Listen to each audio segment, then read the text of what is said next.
자, 이번 장에서는 19장 임금소득과 차별을 살피겠습니다. 지난 장에서 여러분들은 뭘 살펴냐면요. 노동시장 또는 생산요소 시장이란 말을 통해 가지고 생산요소에 대한 그러한 분석도 시장의 틀 안에서 가능하다는 걸 보셨습니다. 그리고 시장에서 결정되는 가격은 어떤 식으로 움직이는지를 살펴보셨죠. 거기서 여러분들에게 몇 가지 간단한 과제도 드렸고 거기에 대한 답도 몇 가지 찾아봤었습니다. 자, 이번에는 과연 똑같은 노동자들인데 똑같은 그러면 시간을 일하는 사람들인데 어떤 경우에는 또 많은 소득을 받기도 하고 어떤 경우에는 또 낮은 소득을 받기도 한다는 거죠. 자, 그래서 이런 경우에 이와 같은 임금 소득의 차이는 어디서 비롯하는가? 자, 우리가 인정할 수 있을 정도 한 5% 10%의 차이는 상황의 차이에 의해서 발생할 수 있다고 생각하지만 우리가 평균 임금에 비해 가지고 훨씬 임금이 많은 예를 들어서 야구 선수들, 의사들 이러한 사람들과 평균적인 근로자들의 근로소득의 차이는 무엇으로 설명할 수 있을 것이냐는 물음이 나온다는 거죠. 자, 그래서 어떠한 직업의 속성들이 임금을 이와 같이 차이를 내게 만들었느냐 하는 겁니다. 자, 그래서 403페이지 아래쪽을 보시면 자, 노동 상태에서의 균형 상태에서의 임금은 한계 생산물의 가치와 일치한다는 이러한 기본적인 분석에 대해서 대부분의 경제학자들이 이를 받아들이고 있지만 이른바 신고전파 분석의 틀을 대부분의 경제학자들이 받아들이고 있지만 이와 같은 것은 가장 기본적인 분석이고 현실적으로 존재하는 소득 격차를 살피기 위해서는 이러한 분석에 더해서 정밀한 여러 종류의 추가 분석이 필요하다는 내용이 나와 있습니다. 자, 이와 같은 내용을 자세히 설명드리겠습니다. 자, 404페이지를 보시면 균형임금의 결정 변수 해서 구체적인 상황에서 어떤 요인들이 임금들을 결정 지을 수가 있을 것인가 하는 내용이 나와 있죠. 19-1-1을 보면 맨 먼저 나오는 것이 보상적 임금 격차라는 겁니다. Compensating Differential이라고도 이렇게 부르고요.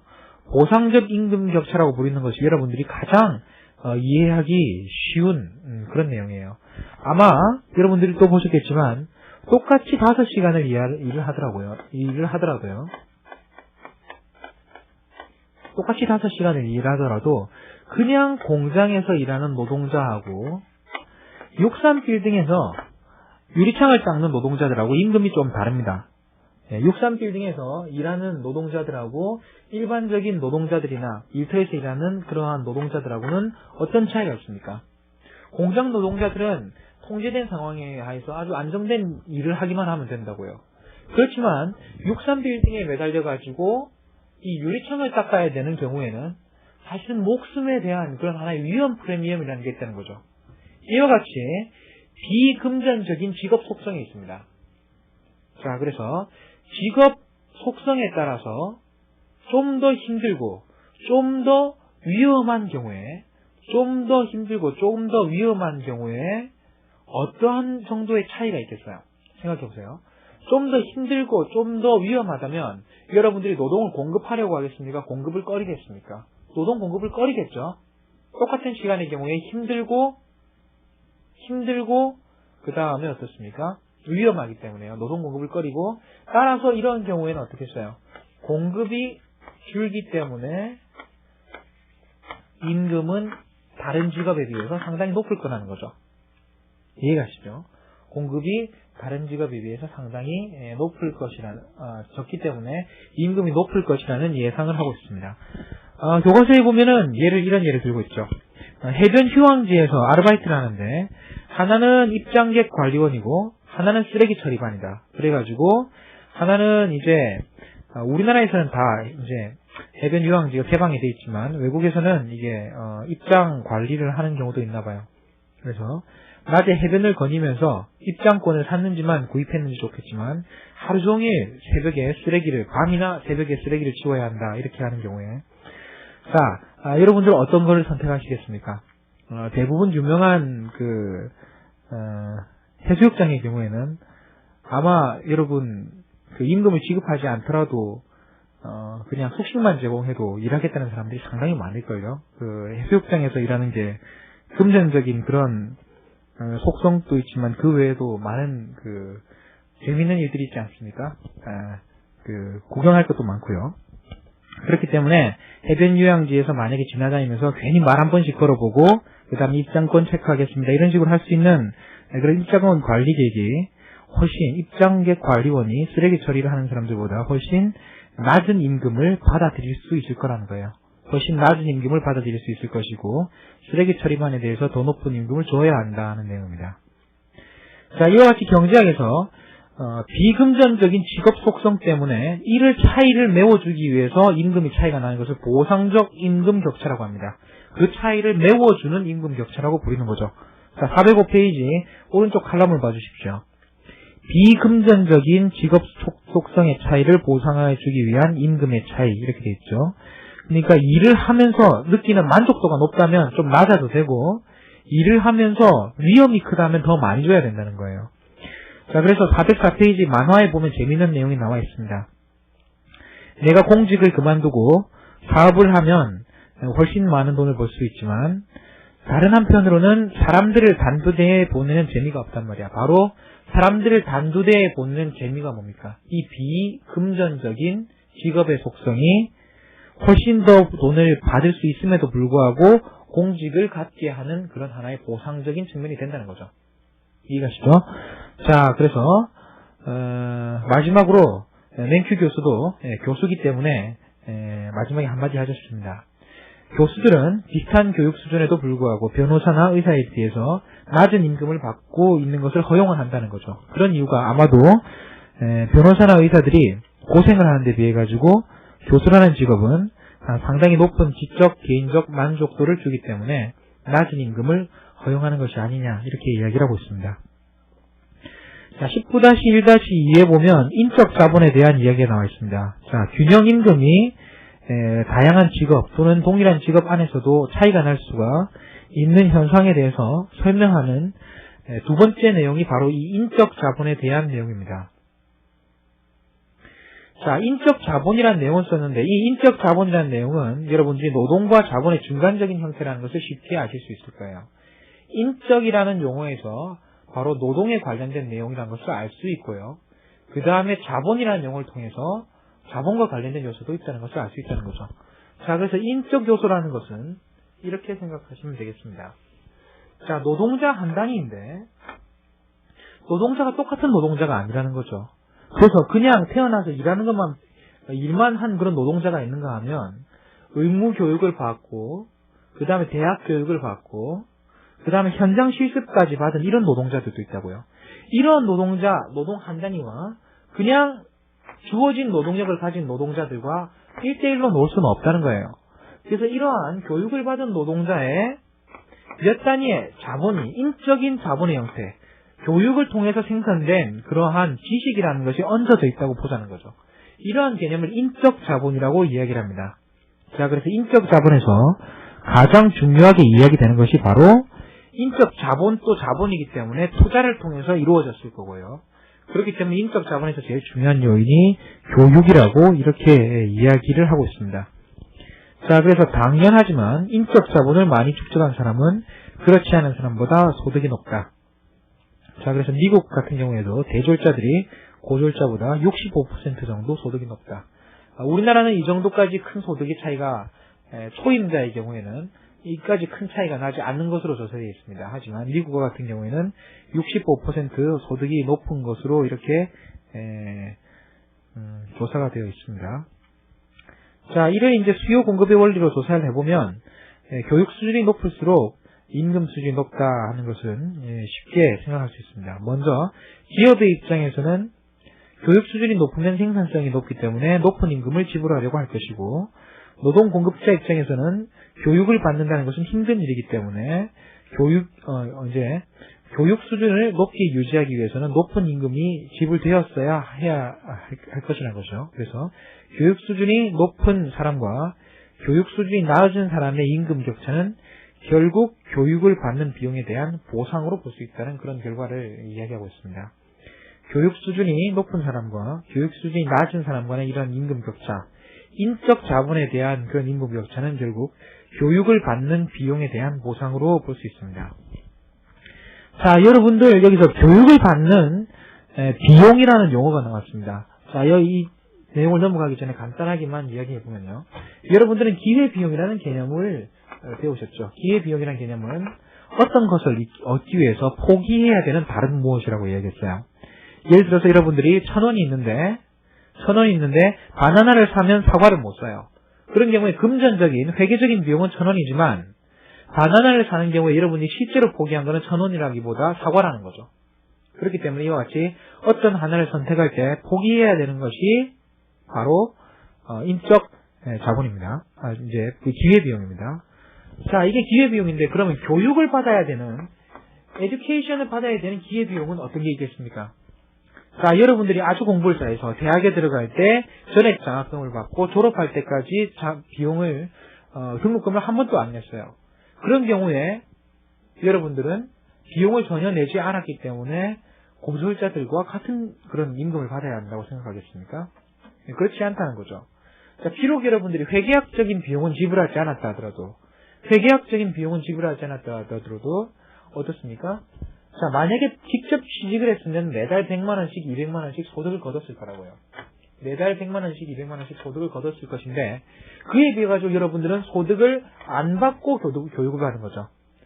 소득을 못 거두고 교육을 받은 셈이기 때문에, 실제 교육을 받는 기회비용은 교육에 들어간 명시적인 등록금, 책값, 이런 것뿐만 아니라,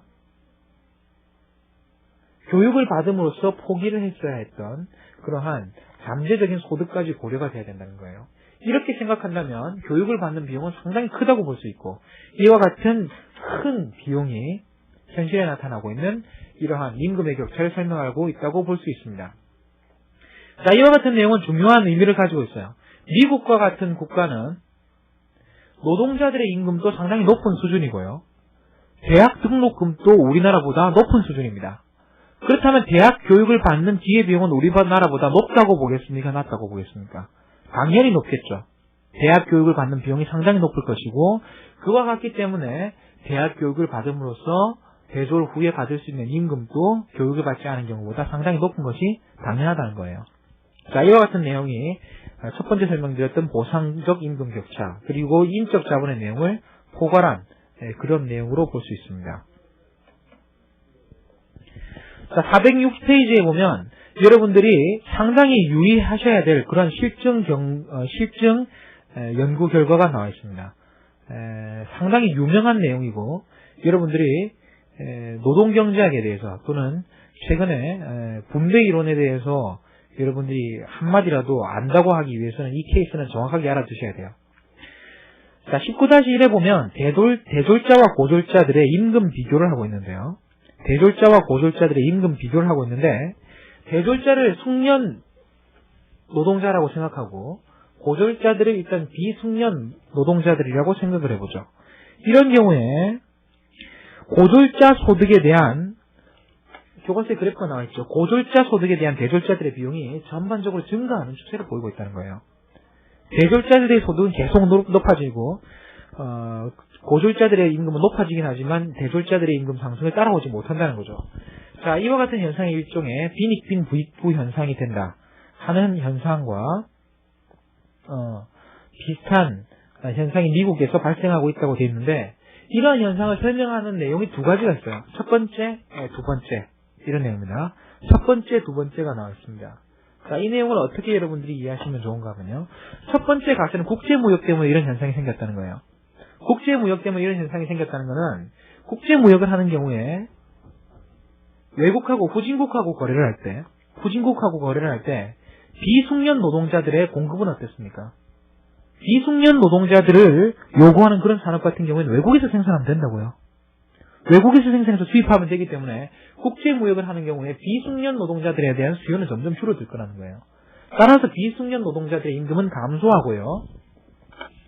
비숙련 노동자들의 임금은 감소하는 대신에, 자, 숙련 노동자들의 수요는 어떻겠어요? 미국의 교육을 받은 노동자들의 수요라는 것은 다른 외국 어디서도 구할 수 없는 그런 수요인 경우가 많습니다. 그렇기 때문에 외국에서 반도체를 수요하는 경우에는 외국에서 CPU를 컴퓨터의 핵심 부품을 수요하는 그런 수요는 어떻겠어요? 대부분의 그런 수요는 미국 제품에 대한 수요일 것이고, 미국 제품에 대한 수요는 미국의 고급 인력에 대한 파생 수요를 일으킨다고요. 그렇기 때문에 국제무역이 미국의 고급 인력들의 임금을 상승시켰다는 거예요. 자, 그래서 국제무역이 바로 비숙련 노동자와 숙련 노동자의 이런 임금 격차를 가져오게 된 원인이라는 것이 첫 번째 가설이고요. 두 번째 가설이 이제 기술의 진보가 이런 현상을 가져왔다는 거예요. 기술의 진보가 이런 현상을 가져왔다는 겁니다. 그래서 기술의 진보가 이런 현상을 가져왔다는 것은 컴퓨터가 보급되면서 대부분의 일들은 어때요? 뭐 격리일, 그 다음에 무슨 문서 처리일, 예전에는 복사를 해야 되고 그 다음에 서류를 글씨를 쓰고 이런 직원들도 타이프를 치는 직원들도 사무실마다 한 명씩 두 명씩 다 있었다는 거죠. 컴퓨터가 보급되면서 이런 비숙련 노동자, 물론 뭐 타이프 치는 것도 숙련 노동자라고 볼 수도 있을 수가 있어요. 잘 치는 사람들이 있으니까요. 하지만 이런 수요들은 점점 줄어들기 때문에 비숙련 노동자들의 수요는 줄어들고 컴퓨터가 이렇게 사용되면서 컴퓨터를 사용한 좀 더 높은 그러한 고급의 그러한 기술자들에 대한 수요는 증가했기 때문에 임금 격차를 가져오게 된 것이다 하는 내용이 두 번째 내용입니다. 자, 그래서 국제무역에 대한 내용, 그 다음에 두 번째 가설인 기술 진보에 대한 내용, 이 두 가지가 이와 같은 부익부 빈익 등 현상을 가져왔다고들 이야기를 하는데 어느 것이 맞는지는 아무도 모릅니다. 어느 것이 더 맞는지는 아무도 모르고 둘 다 맞을지도 모르죠. 그래서 이 두 가지 다 가설이 다 맞을 수도 있고 어느 게 더 맞을 수도 있는데 지금까지 정확하게 검증된 바는 없다라고 이야기되어 있습니다. 자, 이까지 해서 대표적인 가설로 두 가지를 이야기했습니다. 결국 임금이라는 것도 시장에서 결정되지만 보상적 임금 격차와 그 다음에 인적 자본이라는 이 두 가지에서 격차가 발생할 수 있다는 내용을 보셨고요. 그 외에도 이제 다른 내용들이 필요해요. 지금까지의 분석만 가지고는 설명되지 않는 내용들이 많다는 거죠. 그래서 보시면 이제 메이저리그 야구 선수는 왜 마이너리그 선수보다 연봉이 많을까? 비교가 되지 않을 정도로 많죠. 이와 같은 것이 메이저리그 야구 선수가 마이너리그 야구 선수보다 하는 일이 훨씬 힘들기 때문인가요? 그렇지 않죠. 그렇다고 야구에 대한 교육을 훨씬 많이 받았나요? 그런 것도 아니라고요. 이에 대한 차이는 보통 이제 타고난 능력의 차이, 그래서 타고난 시력이 아주 그렇게 발달된 사람들이 있을 수 있죠. 그래서 시속 160km의 공도 아주 뚜렷하게 보이는 사람이 있을 수 있어요. 그런 능력이라든지 아니면 노력이라든지 노력을 열심히 해가지고 성공한 골프 선수, 야구 선수들 여러분들 많이 보시죠. 노력이라든지 운수라든지 이런 것에 의해서 결정되기도 합니다. 자, 그래서 여러분들은 능력, 노력, 운수 이런 것이 되어 있는데 가끔 보면 저도 국가고시를 예전에 합격을 했었고 상당히 오랜 기간 준비를 했었고 해서 이런 부분을 보면은 합격하는 사람들하고 합격하지 못하는 사람들하고 그러한 차이가 느껴지기도 해요. 때로는 어떻습니까? 공부를 열심히 해도 그 이해 수준이 떨어지는 분들이 있을 수가 있어요. 부정할 수는 없습니다. 그래서 타고난 능력이 좀 나아서 쉽게 합격한 사람이 있기도 하고, 그 다음에 여기 신림동 고시촌에도 보면 하루 종일 공부를 열심히 하는 분들이 있는가 하면 그냥 PC방에도 가고 그냥 놀다가 어줍지 않게 공부를 하시는 분들도 있거든요. 그런 분들의 결과가 대체로 좋지 않습니다. 그래서 노력이라는 게 중요하고, 그 다음에 이제 운수가 또 상당한 역할을 하죠.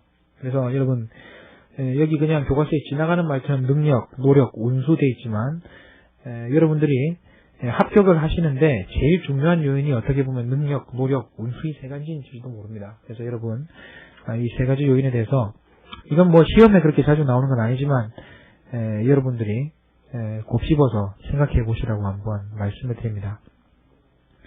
자, 그 다음에 이제 좋은 외모가 주는 혜택이라고 되어 있는데요. 이 좋은 외모가 주는 혜택이라는 것은 상당히 유명한 케이스로 되어 있어요. 외국의 저널 같은 데도 많이 언급되어 있다시피 이게 보통 뷰티 프리미엄이라고 부르거든요.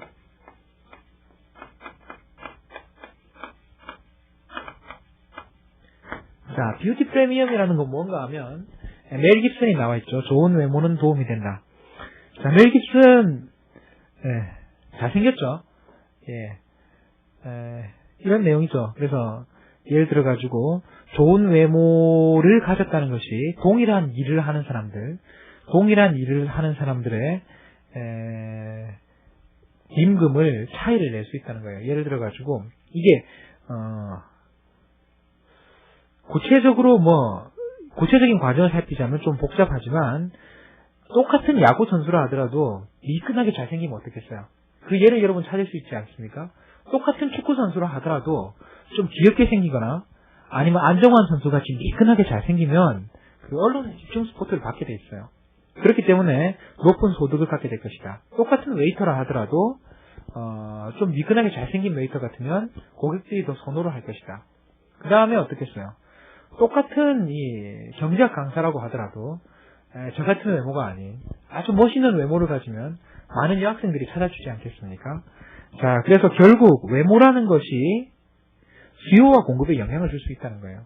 수요와 공급에 영향을 줄 수 있다는 내용을 두 가지 정도로 해석하고 있습니다. 첫 번째, 이런 외모 프리미엄 이라는 것은 어떻게 설명을 하고 있냐면 좋은 외모 그 자체도 하나의 생산성과 임금을 결정지는 타고난 능력이란 거예요. 자, 그래서 영화 스타의 자질을 가지려면 당연히 잘생겨야 될 것이고 식당 웨이터, 판매 영업을 하기 위해서도 잘생겼다는 것이 하나의 중요한 자질 또는 능력이라는 겁니다. 중요한 자질 또는 능력이라는 것이고 두 번째 응답은 좋은 외모를 가졌다는 면담자의 주관적인 판단이 다른 자질의 영향을 받았을 가능성이 크다는 거예요. 그래서 여러분 세상에서 제일 힘든 판단이 뭐예요? 김희선이 이쁜지 누가 예쁜지 그 객관적인 평가가 없다는 거죠. 그렇기 때문에 저 사람들이 멋있다 또는 저 사람이 잘생겼다는 것은 그 사람들의 다른 자질의 영향을 받았을지 모른다는 거예요. 연기를 잘하면 약간 좀 개성있게 생긴 사람도 미인이라고 평가를 받을 수가 있다는 거죠. 그래서 다른 자질에 의해서 외모를 가졌다고 좋은 외모를 가졌다고 평가를 받고 당연히 다른 자질에 의해서 임금은 높은 거일 수 있다는 거예요. 두 번째 가설을 가진다는 것은 외모 프리미엄이라는 것은 자체적인 그러한 하나의 능력이라는 것은 아니란 거죠. 그 다음에 세 번째 해석이 이제 이건 그 다음에 설명될 내용인데 일종의 차별의 결과일 수가 있다는 겁니다. 좋은 프리미엄에 의해서 차별이 발생할 수 있다는 건데 이 차별에 대한 경제학은 2장 후반부에서 좀 더 자세하게 다루게 되겠습니다. 자, 교육에 대한 다른 견해가 있는데 자, 교육은 앞에서는 어떻습니까? 교육은 인적 자본을 축적시킨다 하는 식으로 이야기를 했죠. 그래서 교육에 대한 대표적인 두 가지 견해가 있습니다. 그래서 학파가 있는데 휴먼 캐피탈을 증가시킨다 하는 이런 견해가 첫 번째 견해였어요. 그래서 교육을 하면 생산성을 높이고 생산성을 높이기 때문에 많은 소득을 주게 된다는 내용인데 여기에 대해 가지고 또 하나의 반대 견해는 뭔가 하면 교육이라는 것은 이러한 생산성 증대 효과보다는 신호기능으로서의 역할을 할 가능성이 크다는 거죠. 한번 생각해 보세요. 여러분들이 이 신호기능으로서의 역할을 한다는 것은 무슨 말인가 하면요. 여러분들이 머리가 별로 나쁘다고 생각해 보세요. 머리가 좀 나쁘다고 생각해 보세요. 대학 교육을 받는 게 얼마나 괴롭겠어요. 여러분들이 머리가 좋다고 생각해 보세요. 대학 교육을 받는 게 즐거울 수가 있다고요. 아니면 여러분들이 불성실한 사람이라면 대학 교육을 통과하기 힘들 겁니다. 그렇지만 여러분들이 아주 성실한 분이라면 대학 과정을 무리 없이 통과할 수 있겠죠. 이와 같이 대학 과정을 어떤 사람이 통과했느냐, 통과했지 못했느냐 하는 이러한 구분이라는 것 어때요? 대학 과정을 통과했느냐, 통과하지 못했느냐 하는 이러한 구분이 바로 그 사람들의 성실도 또는 그 사람들의 타고난 능력을 구분해 준다는 거죠. 일종의 그 사람의 능력이나 자질에 대해서 신호를 주는 거라는 거예요. 그래서 교육이라는 것은 이러한 인적 자본을 축적하는 것보다 그 사람의 능력이나 자질에 대한 그런 신호 기능으로서의 역할을 더 많이 한다는 겁니다. 자, 그래서 신호 기능 이론도 꽤나 중요한 이론으로 그렇게 설명되고 있습니다. 자, 그래서 신호 기능 이론을 지지하는 사람도 있고 신호 기능 이론에 대해서 반대하는 견해도 있는데 신호 기능 이론을 반대하는 견해만 하나 알아두십시오. 신호 기능을 반대하는 사람들은 어떤 주장을 내세우고 있냐면 기업의 입장에서 그럼 결국 대학이라는 것이 우수 인재를 찾아내는 데만 의미가 있다면, 우수 인력을 길러내는 것이 아니라 우수 인력을 찾아내는 데만 의미가 있다면, 기업이 대학이라는 그런 거창한 과정을 겪을 필요가 없다는 거예요. 그냥 간단하게 한 달이나 두 달 정도 데리고 있어 보든지, 아니면 간단한 시험만 쳐보면 이 사람이 능력이 있는지 없는지 쉽게 알 수 있는데, 왜 그런 대학이라는 그런 거창한 과정을 거치냐는 거죠. 자, 그래서 신호기능 이론에 대해서 능력을 판별하는 데 있어가지고 상당히 비효율적인 방법이라는 것을 지적한다. 그래서 현실적으로는 대학이라는 것이 인적 자본을 측정하는 역할을 상당히 수행을 하고, 그 다음에 이와 같은 과정에서 부수적으로 개인의 능력을 평가해주는 그런 신호기능을 수행하고 있는 것으로 그렇게 여러분들이 생각하시는 것이 좋을 것 같습니다. 자, 그 다음에 이제 사례 연구에 대한 내용을 설명은 몇 가지가 나와 있는데요. 인적 자본, 능력, 의무 교육 이와 같은 내용들을 이야기하고 있습니다. 자, 실제로 이와 같은 각각의 요인들이 어떤 그 영향을 미치고 있는지는 평가하기가 상당히 힘듭니다. 경제학이라는 것이 사람에 대한 학문이고 사회에 대한 학문이다 보니까 통제된 실험을 하기가 거의 불가능하다는 거죠. 그렇기 때문에 사람들로 하여금 이 사람들을 교육을 한번 안 시켜보고 그 사람을 다시 시간을 거꾸로 가가지고 똑같은 상황에서 교육을 또 시켜보고 이런 식으로 하기는 힘들다는 거죠. 그래서 사회과학에서 가장 그래도 신빙성 있는 분석이 보통 비슷한 환경에서 자라는 일란성 쌍둥이가 어떤 다른 교육 과정을 거쳤느냐, 거기에 따라 가지고 임금 차이가 어떻게 결정되고 직업 차이는 어떻게 결정되느냐, 이와 같은 내용을 분석하기도 하는데, 그것은 얘가 상당히 제약되어 있기 때문에 그와 같은 분석이 한계가 있을 수밖에 없습니다. 그래서 대부분은 무작위 선택을 통해서 학업성 지도와 임금 수준을 비교하기도 하는데, 미국의 경우에는 공례법의 특징상 이와 같은 실험이 실제로 몇 번 가능했다고 합니다.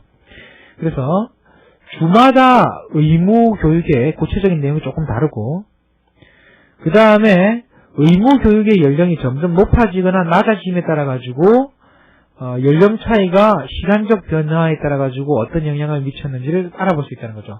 주간의 차이는 공간적인 차이라면 시간이 지남으로써 이 의무 교육의 연령이 이렇게 변해간 거는 교육을 받는 기간이 높아질수록 어떤 임금 수준에 어떤 영향을 미칠 수 있는 하나의 거대한 실험이라고 볼 수 있다는 거죠. 자, 그래서 이러한 분석에 대한 결과 엘렌 크루거라는 유명한 경제학자도 여자 경제학자고 미국 경제학 학회장을 역임했습니다. 이 사람의 결론에 의하면 학교를 오래 다닐수록 의무화할수록 학교를 오래 다니도록 의무화된 학생들은 실제로 더 높은 임금을 받게 된다는 거예요. 그래서 결국 의무 교육 제도가 효과가 있다는 사실이 검증된 셈입니다. 의무 교육을 통해 가지고 생산성을 높이는 것에 의미가 있다는 것을 입증한 것인데, 의무 교육 제도가 효과가 있다는 것하고 의무 교육 제도가 바람직하다는 것은 다를 수가 있어요. 의무 교육 제도가 있기 때문에 학생들이 어떨 수 있습니까? 의무 교육제를 통해 가지고 기본적인 교육을 받아서 임금을 더 받을 수 있어요. 그렇지만 의무 교육을 받은 사람 중에 일부는 어떤 사람이 있었냐면, 의무 교육을 받는 기간 중에 바이올린을 배우든지 아니면 기타를 배우든지 골프를 배우든지 해가지고 훨씬 더 높은 임금을 거둘 수 있었던 사람들도 있다는 거죠. 그런 사람들의 가능성을 뺏었다는 측면에서는 우리나라의 지금 획일화된 의무 교육 체제도 또는 획일화된 이런 평준화 체제도 한번 다시 생각해 봐야 되지 않느냐 하는 생각이 들 수밖에 없습니다. 자, 이와 같은 현상에 대해서 여러분들이 다시 한번 생각해 보시고요. 그 다음에 이제 여러분들이 많은 관심을 가지는 내용이 나왔죠. 슈퍼스타 현상이라는 거예요. 이른바 슈퍼스타 현상이라는 건데, 자, 배우 짐 캐리, 농구 선수 샤킬 오닐은 아주 그냥 천문학적인 그런 소득을 올린다는 거죠. 우리 보통 사람으로서는 상상도 할 수 없는 이런 소득을 올리는데, 배우가 그러면 평균적으로 임금이 높은 직업이냐, 운동선수가 평균적으로 임금이 높은 직업이냐면 그것도 그렇지 않다는 거예요. 자, 그래서 왜 대부분의 배우들은 소득이 매우 낮아가지고 부업으로서 다른 직업을 해야 될 정도로 그렇게 임금이 낮지만, 또는 대부분의 농구 선수들은 취미 삼아 그냥 길거리에서 그냥 재미로 하기도 하지만, 왜 짐 캐리나 샤킬 오닐과 같은 그런 특수 배우, 특수 운동선수만 극히 높은 임금을 받아야 하냐는 거죠. 이와 극히 높은 임금을 받아야 하는 것은 이제 같은 직종 간의 소득의 격차를 설명하는 내용이라고 볼 수 있는데요. 같은 직종 안에서의 소득의 격차를 설명할 수 있는 내용이라고 생각하는데, 이와 같은 직종 내에서의 임금의 차이는 사실은 광범위하게 관찰됩니다. 똑같은 의사라 하더라도 몇십만 불 벌 수도 있고 얼마 못 벌 수도 있고, 똑같은 변호사라 하더라도 상당히 높은 수익을 거둘 수도 있고 그냥 보통 월급쟁이 정도의 임금을 거둘 수도 있고, 이런 차이는 얼마든지 볼 수 있는데 배우라든지 스포츠 스타 같은 이러한 그런 급격하게 차이를 보이지 않는다는 거죠. 그래서 영화라든지 스포츠에 있어가지고 이렇게 급격하게 높은 소득을 거두는 그러한 사람들을 가리켜서 우리가 이제 슈퍼스타라고 부르죠. 이와 같은 현상을 슈퍼스타 현상이라고 부르는데, 이와 같은 배우나 운동선수에 있어서의 그러한 급격하게 높은 그러한 현상을 설명하는 이론이 바로 이 슈퍼스타 현상이고, 이 원인을 두 가지 정도로 이야기합니다. 자, 여러분들이 가격이 조금 싸다 그래서 3류 영화를 보려고 하겠어요? 그러지 않는다고요.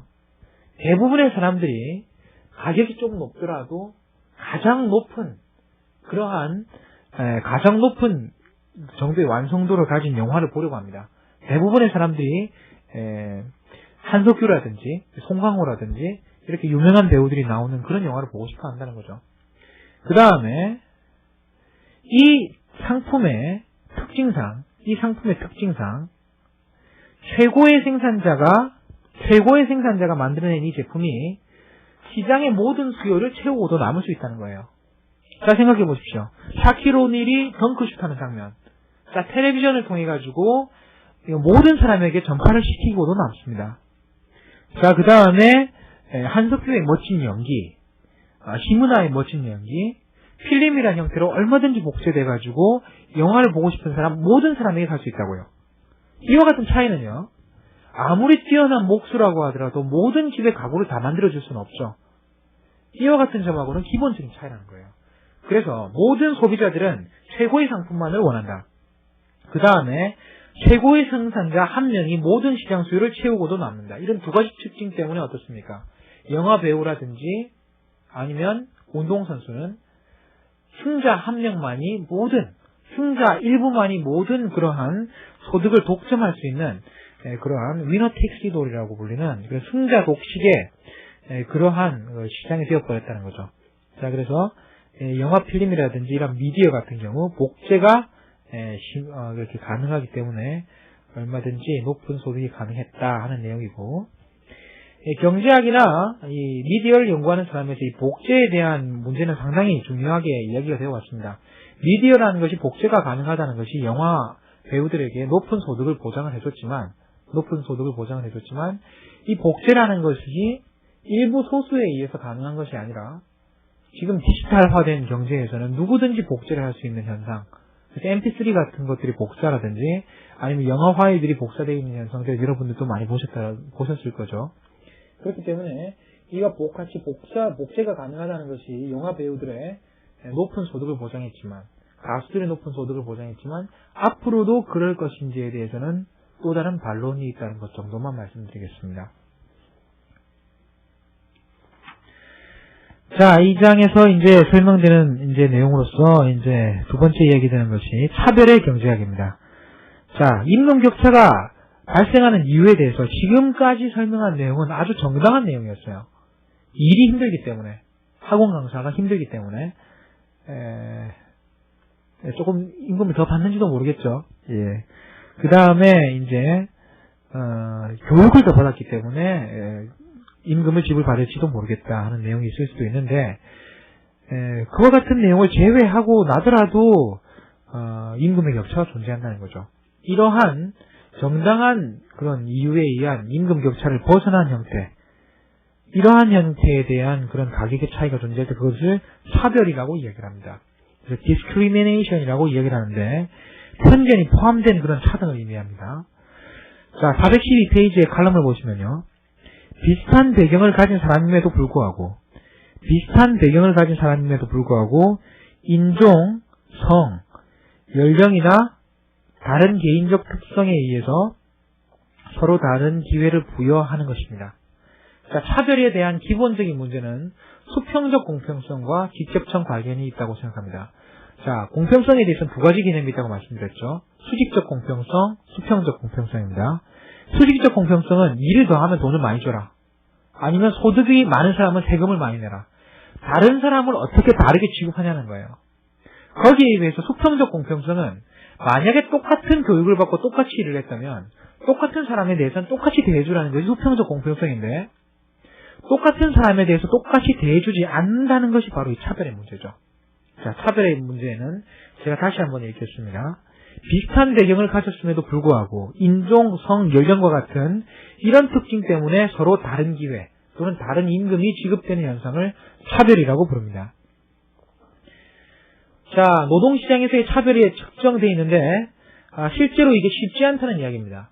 실제로 드러난 것은 평가할 수 있어요. 실제로 드러난 것은 평가할 수 있는데 흑인 노동자들의 평균 임금이 백인 노동자들의 임금보다 20% 낮다. 여성 근로자들의 임금이 남성 근로자보다 30% 가까이 낮다는 것은 여러분들이 실증조사를 통해서 얼마든지 유의미하게 찾아낼 수 있습니다.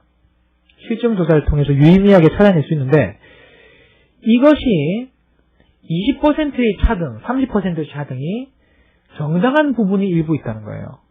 정당한 부분이 일부 있다는 거예요. 그 이야기는 뭔가 하면 예를 들어가지고 흑인 노동자들이 백인 노동자들보다 교육 수준이 짧다는 것이 그렇게 알려져 있습니다. 그 다음에 똑같은 노동자의 경우에 똑같은 대졸 노동자의 경우에 여성 노동자와 남성 노동자의 경우에 남성 노동자들은 장기 노동을 고려를 하고 그 다음에 직업을 채택하고 여성 노동자들은 육아라든지 출산의 문제들 때문에 어떻습니까? 아주 가변적이고 단기적인 그런 시야를 가지고 직업을 선택하는 가능성이 많다는 거죠. 이런 직업시장의 특징 때문에 임금의 차이가 나는 것은 정당한 부분일 수가 있어요. 그 다음에 하루하루를 놓고 일할 때도 남성 근로자들이 대부분 전일제 일을 원하는 데 비해 가지고 여성 근로자들이 집에서 할 수 있는 일 또는 가변적인 노동 공급을 할 수 있는 일을 스스로 선택할 수 있다는 거죠. 스스로 선택한 경우에 발생한 그런 임금 격차는 차별이 아니란 겁니다. 격차이지 차별이 아니란 거예요. 그래서 실제로 흑인 노동자와 백인 노동자들의 임금 격차라고 말했습니다. 차별이라고 말하지 않았습니다. 그 다음 여성 노동자들과 남성 노동자들의 임금 격차, 이 20%와 30% 중에 얼마가 차별에 해당하는지는 실제로 측정하기가 상당히 까다롭다는 이야기입니다. 자, 이런 내용이 교과서에 이야기되고 있습니다. 자, 그래서 교과서에 나온 내용을 차례로 보면 차별이 없는 시장이라 하더라도 임금 차이는 있다. 바로 이제 정당한 임금 격차라는 것이 존재한다는 거죠. 그래서 이제 인적 자본의 영향해서 남녀 간에 아직까지 학력 격차가 존재한다는 문제. 그 다음에 근로자 집단 간, 특히 이제 백인, 흑인을 비교할 때 백인 노동자들이 훨씬 백인 남자 노동자들이 교육 수준이 높고 흑인 여자 노동자들이 교육 수준이 낮다는 것이 이렇게 증명이 된다는 거죠.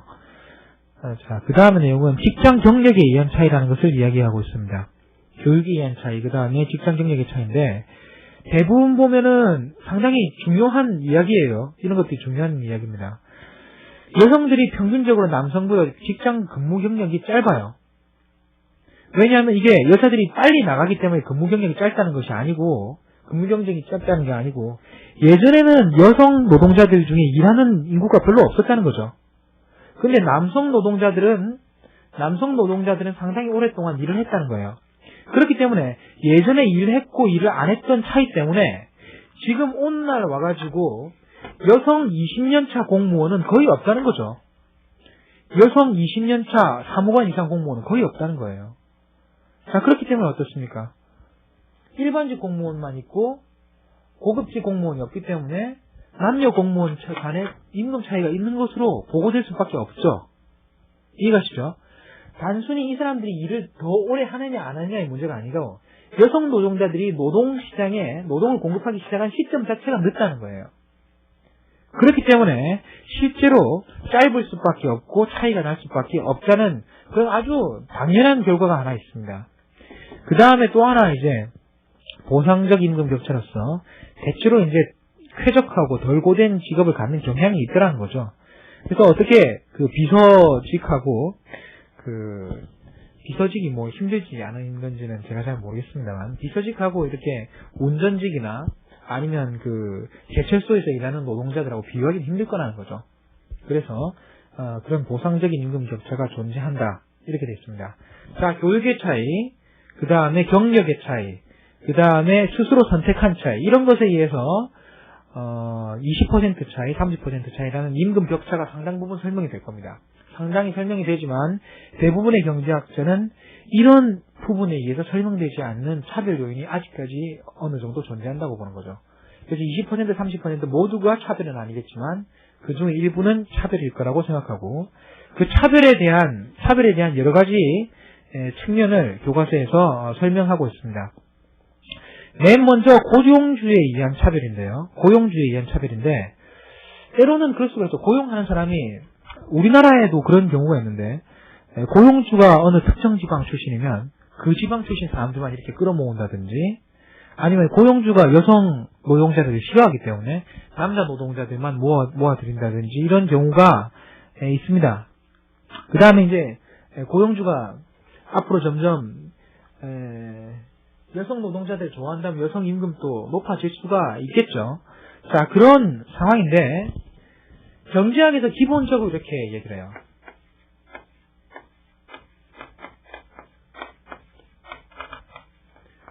돈에는 눈이 없다는 거예요. 이게 돈이 맹목적이라는 뜻이 아니고 돈은 자본이라는 것은 흑인 백인을 가리지 않는다는 거예요. 생산자는 모르겠지만 고용주는 모르겠지만 생산의 기본적인 그러한 그 목적이 이윤 극대화라면 이윤이라는 것을 창출하고 있는 자본은 차별이 없다는 거예요. 어떤 내용입니까? 흑인이든 백인이든 일 잘하면 뽑는다는 거죠. 일 잘하면 뽑아야지 이윤을 극대화할 수 있어요. 그렇기 때문에 생산자들이 이윤을 극대화하는 현상을 받아들인다면 생산자들에 의한 차별이라는 것은 상당히 적을 수가 있습니다. 그래서 주어진 임금 격차 또는 임금 차별에 있어서의 생산자들에 의한 그런 몫은 그다지 크지 않다고 봐요. 경제학자들은 기업주들이 근로자들의 차별하는 것은 결국 도태될 수밖에 없기 때문에 예를 들어서 여러분들이 식당인데 서빙을 잘 못하는데도 불구하고 같은 지방 사람들만 모았다고 생각해 보세요. 그 식당에 사람들이 잘 안 갈 거라는 거죠. 자, 그렇기 때문에 시장에서의 경쟁이라는 것이 차별을 억제하는 측면에서도 꽤나 좋은 치료제라고 그렇게 평가하고 있습니다. 어떻게 보면 경쟁 지상주의적인 그런 발언인지도 모르는데 대부분의 경제학자들이 동의하는 내용이에요. 자, 그래서 예전에 보면 인종차별의 한 예로서 전차에 같은 인종이 타지 못하도록 또는 분리해서 타도록 했던 것이 생산자들에 의한 그런 차별의 예가 아니냐 하는 그러한 분석에 대해서 실제로 경제학자들의 연구에 의하면 전차에 있어서 인종차별은 전차 주인들이 싫어서 그랬던 것이 아니고 인종차별을 의무화하는 그런 법률안 때문이었다는 거죠. 비효율적인 법률안 때문에 이런 것들이 있었던 것이지 생산자들에 의한 차별이 있었던 건 아니란 거예요. 당연한 일이죠. 만약에 흑인 백인을 분리해서 이렇게 심는다면 그렇게 효율적인 그런 좌석 배치가 불가능할 수밖에 없죠. 그렇기 때문에 이윤 상실을 감내하고서라도 이렇게 인종차별을 했던 이유는 바로 이렇게 격리를 의무화했던 법 그리고 많은 그런 협박 때문이었다고 그렇게 이야기되고 있습니다. 자, 이윤 동기는 차별화된 임금 격차를 줄이는 강력한 힘이라는 것을 여러분들이 받아들이셨다면요. 자, 여기에 반대되는 힘이 소비자하고 정부 정책이 있어요. 소비자하고 정부 정책이 있는데, 자, 소비자들의 예는 한번 보세요. 예를 들어가지고 우리나라 사람들이 그런지 모르겠는데 요즘 사람들은 많이 이제 염색을 하고 다니는데요. 검은 머리에 대한 그런 이제 선호가 있다고 생각해보세요. 검은 머리를 하고 다니는 이러한 여자 웨이터가 있으면요. 여자 웨이터가 있으면 그 사람한테 서빙을 받고 싶다. 이런 생각이 든다고 생각해 보세요. 반대일 수도 있지만 그럴 수도 있다고 생각하겠습니다. 그런 경우라면 어떻겠어요? 소비자들이 그 사람을 원하면 검은 머리를 가진 서빙하는 사람들은 훨씬 더 높은 임금을 받게 될 거라고요. 수요가 있기 때문에요. 이것은 어떻습니까? 바로 소비자들에 의한 차별이 임금 격차에 이해가 될 수 있다는 거죠. 보통 임금은 기업에서 나오기 때문에 기업주의 격차, 차별이 문제가 아니겠느냐 생각하겠지만 실제로는 소비자에 의한 차별이 더 중요하다는 거예요. 그 다음에 하나 중요한 예가 또 정부 정책입니다. 앞에 전차에서도 말씀드렸다시피 예를 들어서 금발은 주방에서 접시만 닦고 갈색머리만 웨이터를 할 수 있다. 이런 규제를 만들었기 때문에 그런 규제 때문에 임금 격차가 날 수 있다는 거죠. 실제로 남아프리카 공화국에서 예전에 인종차별 정책을 했었기 때문에 백인들은 높은 임금을 받고 흑인들은 낮은 임금을 받았다는 것, 이런 것들이 바로 정부에 의한 차별이 얼마든지 존재할 수가 있다는 겁니다. 자, 416페이지에 보시면 줄어드는 임금 격차 해서 여러 가지 임금 격차를 유발하는 그런 예가 있고, 그래서 현재 이번에 물러난 국무장관 같은 경우에도 여자 국무장관이었죠. 그와 같은 경우에도 물러나면서 하는 말이 자신이 여자였기 때문에 일을 하기가 정말 편리한 점들이 많았다고 이렇게 이야기를 한다는 거죠. 때로는 여성이기 때문에 얻을 수 있는 프리미엄도 있을 수 있어요. 다양한 그러한 분석의 결과 지금 417페이지에 보면 미국 시장 같은 경우에 417페이지 세 번째 칼럼 맨 오른쪽에 가운데쯤을 보시면 예를 들어서 아이가 없다 했기 때문에 출산에 의한 차이가 없는 거죠. 그 다음 27세에서 33세이기 때문에 아마 근무 경력도 비슷할 겁니다. 그런 경우 출산의 차이도 없고 그 다음에 근무 경력의 차이도 없는 경우에는 남녀 임금이 어떻습니까? 거의 98%면 무시해도 좋을 정도의 차이를 보이고 있다는 거죠.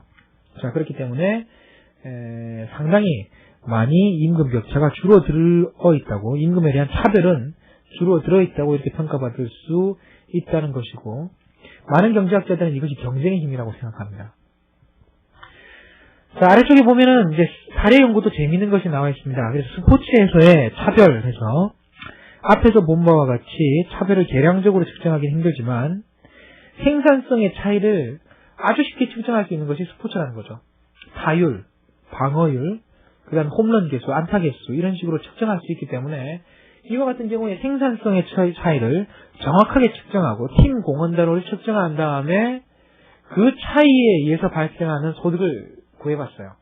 그런 경우에 백인 선수들이 흑인 선수보다 똑같은 그런 성적을 가진 경우에 좀 더 높은 임금을 가졌다는 것은 미국 스포츠 시장에서 어느 정도 차별이 존재한다는 것을 설명하고 있다고 이야기할 수 있겠죠. 그 다음에 소비자들에 의한 차별도 존재한다고 이야기할 수 있는데, 소비자들에 의한 차별도 존재한다고 볼 수 있는데, 이건 어떻게 측정을 했냐면, 미국 같은 경우에는 이게 야구선수 카드라는 게 있어요. 그래가지고, 야구선수 그림이 그려져 있는 카드들을 애들이 모으고, 그 다음에 어른들도 취미삼아 모으고 하는데, 똑같은 소득을 가진, 똑같은 기록을 낸 그러한 야구선수의 경우에, 백인 선수들의 야구선수 카드가 더 많은 수요를 보이더라는 거죠. 이것은 무엇을 의미합니까? 임금 격차의 꽤나 많은 부분이 소비자들에 의한 차별로서 결정되고 있다는 것을 다시 한번 보이고 있습니다. 자, 여기까지 해서 차별에 대한 그런 기본적인 내용들을 말씀을 드렸어요. 마지막에 나와 있는 비교가치론이라고 이야기되는 건요. 비교가치론이라고 이야기되는 것은 미국의 판례에 있어가지고 가끔 이야기되는 것인데, 이 내용에 대해서는 여러분들이 그렇게 많이 관심을 두지 않으셔도 좋겠습니다. 기본적인 내용은 비슷한 직업을 가진 사람들은 같은 임금을 받아야 한다는 원리. 자, 비교적 비슷한 직업을 가진 사람들에 대해서 같은 임금을 줘야 한다는 이야기고, 그 다음에 공정한 기준에 의해서 임금 등급을 매긴 다음에 각 직업에 예를 들어가지고 어떻게 보면 사회주의식 발상이죠. 제철소에서 일하는 과부들은 힘들고 하기 때문에 높은 임금을 줘야 된다든지 하기 때문에 공정한 기준에 의해서 등급을 매기고 같은 일을 하는 사람이면 같은 임금을 줘야 된다는 거예요. 10년을 공부를 한 도서관 사서는 부산에서 일하든 서울에서 일하든 같은 임금을 줘야 된다는 거예요. 이게 이제 비교가치론이란 것인데 대부분의 경제학자들은 비교가치론에 대해서 비판적입니다. 대부분의 경제학자들은 시장 기능을 신뢰하기 때문에 실제로 분석 방법도 이랬죠. 서울에서 일하는 도서관 사서가 200만 원을 받고 부산에서 일하는 도서관 사서가 150만 원을 받고 있다면 그 격차가 정당하지 못하다고 이야기하는 게 아니라 경제학자들의 분석을 못하고 그랬죠. 왜 그 격차가 발생했을까를 분석하는 거예요. 서울에서 일하는 것이 식비가 더 비싸기 때문에, 서울에서 일하기 때문에 공기가 더 나쁘기 때문에, 그 다음에 서울에서 일하기 위해서 좀 더 노력을 많이 했기 때문에 이렇게 분석을 하지 그 시장 가격이 정당하지 못하다는 말을 하지는 않습니다. 그러니까 이와 같은 것도 결국 시장 경쟁이라는 것에 대한 하나의 신뢰에서 비롯했다고 보고요. 그래서 대부분의 격차들이 그 여성들이 임금이 낮은 거라든지 이런 것도 그 격차가 존재한다는 것이지 차별이라고는 보기 힘들고 대부분이 이제 보상적 임금 격차라고 그렇게 생각한다는 거죠. 그래서 비교가치론이 때로는 심각한 부작용을 초래할 수 있다 하는 이런 비판을 하고 있습니다. 자, 그래서 미국에서의 사회운동을 하는 사람들은 비교가치론을 주장합니다. 결론적으로요. 이에 대해서 미국에서의 경제학자들은 비교가치를 비판적으로 봅니다. 여기에 대해서 판단을 내려준 미국의 법원은요. 전통적인 견해는 직업 간 임금 격차라든지 비교가치론에서 주장하는 그런 임금의 동일화를 타당하지 못한 것으로 보고 있습니다. 비교가치론을 받아들이지 않고 있지만 최근에는 시민운동의 힘으로써 이와 같은 것들이 받아들여진 비교가치론에 의한 체계를 채택한 경우가 워싱턴 주정부와 같은 경우에 나타나고 있는데 이와 같은 경우에 타당성 여부에 대해서는 분석을 이렇게 유보를 하고 있습니다. 자, 이와 같은 과정을 통해 가지고 한계 생산물 가치에서 임금이 결정된다는 단순한 분석에 비해서 실제로 한계 생산성 외에 비금전적 요인에 의한 그런 차별, 그다음 인적 자본, 그다음에 각 시장, 스포츠 시장이라든지 이런 시장의 특징적인 내용들을 여러분들이 살펴보셨습니다. 자, 다음 시간에 있어서는요, 현실에 존재하는 소득 분배의 상황, 그리고 이 소득 분배의 상황에 대해서 정부는 어떤 영향을 미칠 수 있을 것인지에 대해서 살피도록 하겠습니다.